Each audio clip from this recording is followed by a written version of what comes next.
Le jour du Seigneur, le dimanche, c'est comme ce tableau de Rembrandt avec un titre pas possible. Le Christ apparaissant à Marie-Madeleine sous l'aspect d'un jardinier. Rembrandt l'aurait peint en 1638. Quand on connaît un peu l'Évangile, on reconnaît les personnages principaux qui sont presque au centre.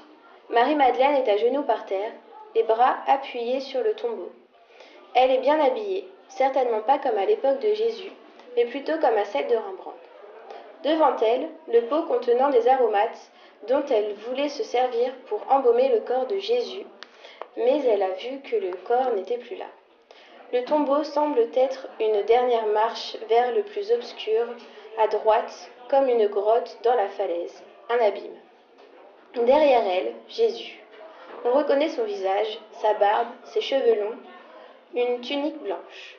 Mais ce qui est étonnant, c'est son grand chapeau de paille. La pelle qu'il tient à la main, le couteau glissé dans sa ceinture. Il est vraiment comme un jardinier, et se tient à l'articulation de l'ombre et de la lumière. Sur le tombeau, 2 anges sont assis. Dans le récit que fait l'évangéliste Jean au chapitre 20, ces anges viennent de demander à Marie-Madeleine pourquoi elle pleure, car elle semble inconsolable. Elle leur a dit « On a enlevé le Seigneur mon maître, et je ne sais pas où on l'a mis. » Marie-Madeleine n'est que manque. Son Seigneur est mort, son corps a disparu, elle ne comprend pas. Pourtant, elle commence à se retourner vers lui, vers la lumière. Son corps est encore vers le sombre tombeau, mais le visage de Marie-Madeleine se tourne vers son visage à lui et s'illumine. Il lui parle, il lui demande aussi pourquoi elle pleure, avant de l'appeler par son nom. C'est la manière dont il prononce son nom qui lui permet de reconnaître le Christ. Rabouni, c'est-à-dire maître. Ce tableau est comme le jour du Seigneur. Nous sommes comme Marie-Madeleine, invités à nous tourner vers Jésus pour le suivre.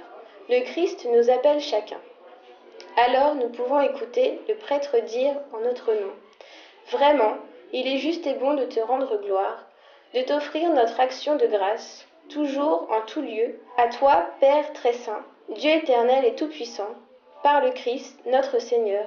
Nous pouvons annoncer au monde les merveilles que tu as accomplies, toi qui nous fais passer des ténèbres à ton admirable lumière. » Vraiment, il est juste et bon de te rendre gloire, de t'offrir notre action de grâce toujours et en tout lieu, à toi, Père très saint, Dieu éternel et tout-puissant. La nuit même où il fut livré, il prit le pain. En te rendant grâce, il le bénit, il le rompit et le donna à ses disciples en disant « Prenez et mangez-en tous. Ceci est mon corps livré pour vous. »